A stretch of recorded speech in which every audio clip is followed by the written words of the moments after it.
Assalamualaikum warahmatullahi wabarakatuh. Perkenalkan saya Misha Gadis Afandi dengan NIM 2305097461. Di sini saya akan menjelaskan terkait dengan transport layer. Apa sih transport layer itu? Transport layer adalah lapisan keempat dalam model Open System Interconnection dan juga merupakan bagian penting dalam TCP/IP model. Lapisan ini mengatur komunikasi data dari ujung ke ujung atau end-to-end antara dua perangkat di jaringan. Selanjutnya, fungsi dari transport layer adalah pengiriman data end-to-end.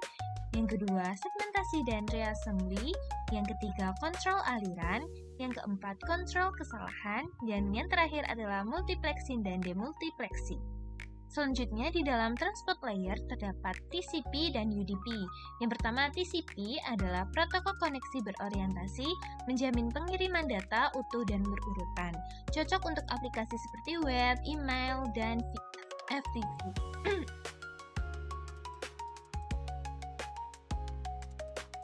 TCP merupakan protokol koneksi berorientasi, menjamin pengiriman data utuh dan berurutan, cocok untuk aplikasi seperti web, email, dan FTP. Yang kedua adalah UDP.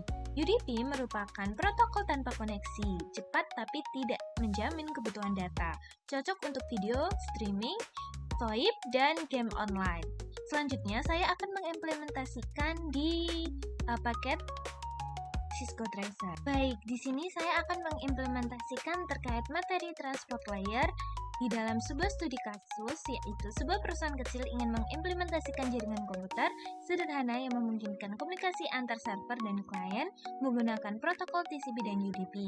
Perusahaan ini membutuhkan layanan yang pertama HTTP, yang kedua FTP, dan yang ketiga adalah DNS, di mana tugas saya di sini yaitu membangun topologi jaringan yang terdapat di dalamnya adalah satu server, 3 PC, 1 switch, dan 1 router, yang dimana untuk IP-nya yaitu X adalah 2 angka terakhir dari NIM saya yaitu 61. Untuk mengimplementasikannya yaitu konfigurasi server agar dapat menjalankan layanan HTTP, FTP, dan DNS, dan seterusnya. Nah, kita di sini akan menjalankan satu-satu. Sebelum itu, saya sudah merakit atau saya sudah menyusun terkait dengan topologinya. Dan selanjutnya saya akan menjelaskan apa saja sih yang perlu diisi untuk pengimplementasian dari transport layer tadi. Nah, yang pertama yang perlu kita inputkan adalah yang perlu kita konfigurasi ya, yaitu di bagian desktop dan di bagian IP configuration. Di sini terdapat IP address, subnet mask, dan default gateway, serta DNS servernya diisi. Ya, seperti ketentuan di studi kasus tadi, yaitu X merupakan 2 digit terakhir NIM saya. Jadi ini merupakan 2 digit NIM terakhir NIM saya. Nah, untuk DNS dan default gateway dan subnet mask menyesuaikan ya. Selanjutnya, kita lanjutkan ke PC berikutnya, sama ya. Di bagian IP saja, untuk belakangnya hanya diganti 3, seperti itu. Di PC kedua, nah, sama. Baik.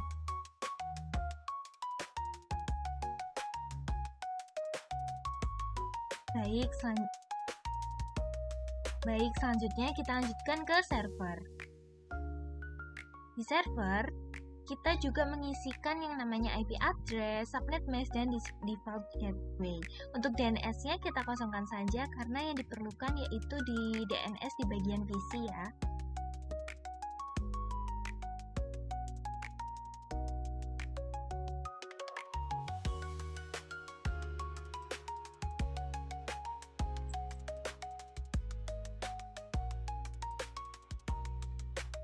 Selanjutnya, kita beralih ke bagian router.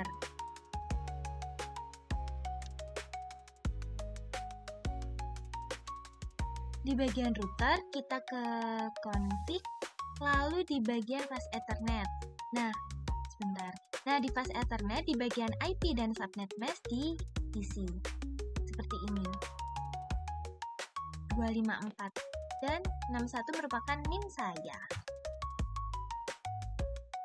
Jangan lupa untuk di-on-kan.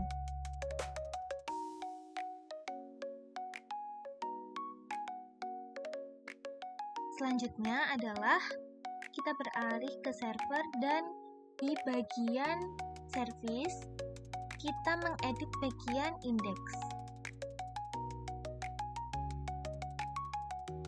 Nah, teman-teman sesuaikan dengan ini. Saya tambahkan bagian ini.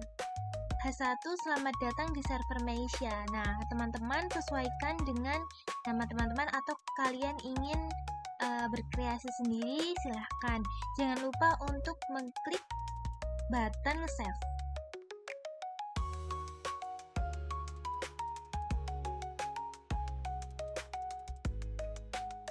Lalu kita beralih ke FTP. Kalian tambahkan di bagian FTP ini, kalian tambahkan user 123. Di sini username-nya, di sini password-nya ya. Sesuaikan, atau kalian ingin menyesuaikan dengan nama kalian, silahkan. Di sini saya menggunakan username user dan password user 123. Jangan lupa di add. Selanjutnya beralih ke DNS. Di sini kalian tambahkan web. Saya menambahkannya web lokal, web.lokal.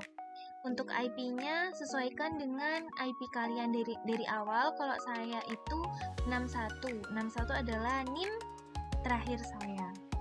Jangan lupa untuk di-add. Selanjutnya pada PC. Kita ke command prompt. Lalu kita ketikkan ping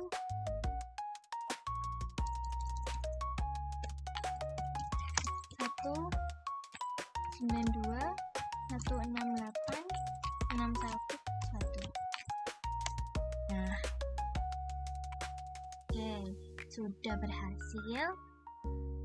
Selanjutnya beralih lagi ke desktop. Kita ke bagian web browser ya teman-teman.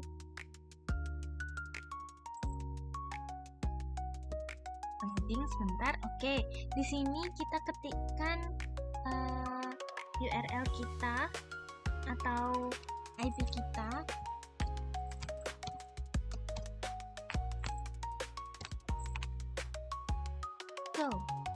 Nah, ini yang kita inputkan tadi. Selamat datang di server Indonesia. Ke PC 1 ya teman-teman. Ke komen. Kita tuliskan FTP 192.168.61.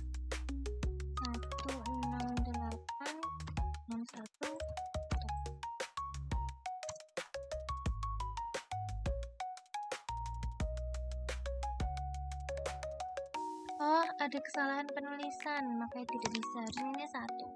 Kita coba lagi ya. Username tadi kita pakai user. Untuk passwordnya user 123. Memang tidak terlihat ya ini. Oh, error. Sebentar, kita ulang. User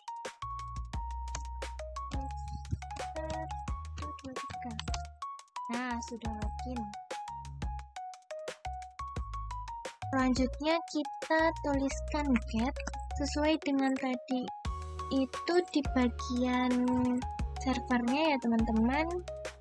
Nah, ini ASAR 842 strip K38 bin. ASAR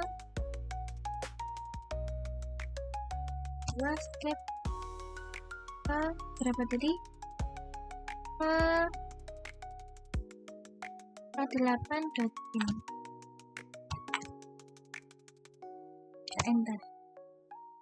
Nah, ini untuk transfer filenya lumayan lama, tergantung sih, cuma sepertinya lumayan lama. Nah, sambil kita menunggu ini, kita akan mencoba web lokalnya tadi di PC yang kedua.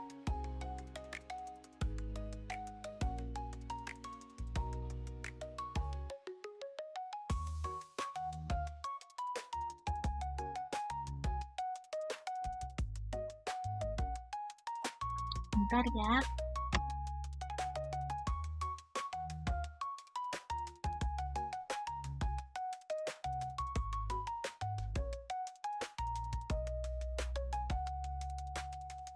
kita ketikkan di sini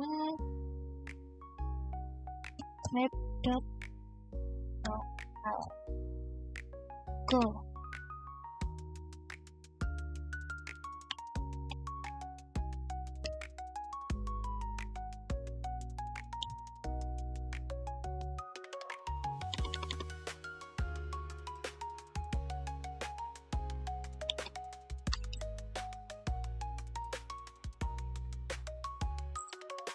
Nah, ini sudah muncul ya, berarti sudah berhasil. Tinggal menunggu ini saja. Nah, sudah selesai. Selanjutnya kita implementasikan, yaitu ini konfigurasi server akan konfigurasi PC client agar dapat mengakses layanan tersebut. Simulasi tampil layar TCP dan versus UDP. Langsung kita coba ya teman-teman. Ini diserang dulu. Kita bagian ke simulation dan edit filter.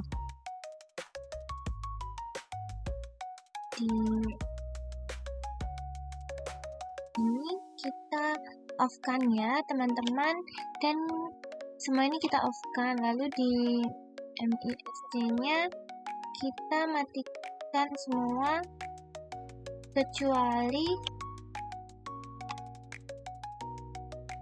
FTP dan TCP.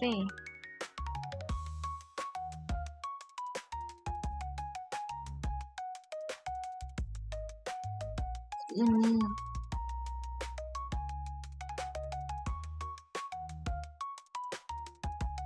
dan di IPv4 nya itu kita matikan bagian DNS.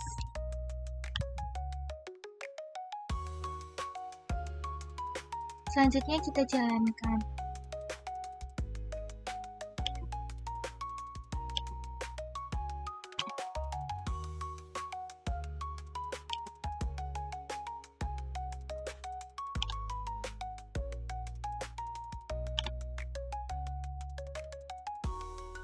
Hasil ya teman-teman. Selanjutnya kita coba bagian DNS-nya kita nyalakan. Lalu ini kita nyalakan UDP aja.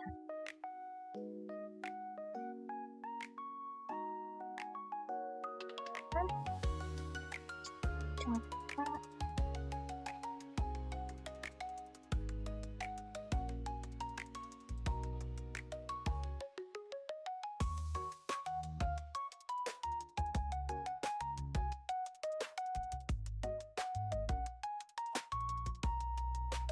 Nah, sudah berhasil ya teman-teman.